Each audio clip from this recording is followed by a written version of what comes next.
Hi friends, ഇന്ന് നമുക്ക് cauliflower വെച്ചൊരു കട്ട്ലേറ്റ് ആയാലോ. അതിനായി ഞാൻ ഉപ്പിട്ട വെള്ളത്തിലൊന്ന് കോളിഫ്ലവർ വേവിച്ചെടുത്തിട്ടുണ്ട്. ഒരു 2-3 മിനിറ്റ് നേരം തിളപ്പിച്ചെടുത്താൽ മതിയാവും. ഇനി ഒരു പാൻ ചൂടാക്കി അതിലേക്ക് കുറച്ച് ഓയിൽ ചേർത്ത് കൊടുക്കാം. ഇതിലേക്ക് ഞാനൊരു മീഡിയം സൈസിലുള്ള സവാള ഒന്ന് ചെറുതായി അരിഞ്ഞതാണ് ചേർത്ത് കൊടുക്കുന്നത്. ആവശ്യത്തിനുള്ള ഉപ്പ് നമുക്ക് ചേർത്തൊന്ന് വഴറ്റിയെടുക്കാം.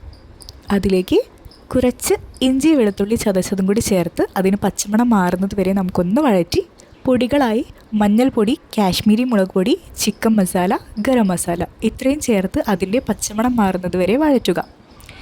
ഇനി നമുക്കിതൊന്ന് ഒരു പാത്രത്തിലേക്ക് മാറ്റാം. ഇനി ആ പാത്രത്തിലേക്ക് നമുക്ക് ചെറുതായി കറിവേപ്പില അരിഞ്ഞതാണ് ചേർത്ത് കൊടുക്കുന്നത്. കൂടെ തന്നെ നമ്മൾ വേവിച്ച് മാറ്റി വെച്ചിരിക്കുന്ന കോളിഫ്ലവർ ചേർത്ത് കൊടുക്കാം. 1/2 കപ്പ് അളവിൽ കടലപ്പൊടി, 1/4 കപ്പ് അളവിൽ അരിപ്പൊടി, വറുത്ത അരിപ്പൊടിയാണ്, നമ്മുടെ പുട്ടുപൊടിയല്ല, പത്തിരിപ്പൊടി. അത് നമുക്ക് നന്നായി ഒന്ന് കൈ വെച്ച് കുഴച്ചെടുക്കാം. കുറച്ച് പോലും വെള്ളം ചേർക്കേണ്ട ആവശ്യമില്ല കേട്ടോ. ആ കോളിഫ്ലവറിൽ നിന്ന് തന്നെ വെള്ളം ഇറങ്ങി വരും. ഇനി ഇതുപോലൊരു കട്ട്ലേറ്റിൻ്റെ ഷേപ്പിൽ നമുക്ക് പരത്തി ചൂടായിട്ടുള്ള എണ്ണയിലേക്ക് നമുക്ക് ഇട്ട് കൊടുക്കാം. ഇത് ഒരു വശം നന്നായി ഒന്ന് മുരിഞ്ഞ് വന്നതിന് ശേഷം നമുക്ക് തിരിച്ചിട്ട് കൊടുക്കാം. അങ്ങനെ തിരിച്ചും മറിച്ചും ഇട്ട് മുരിയിച്ചെടുത്ത് കഴിഞ്ഞാൽ നമ്മുടെ കട്ട്ലേറ്റ് ഇവിടെ റെഡി ആയിട്ടുണ്ട്. നല്ല ടേസ്റ്റാണ്.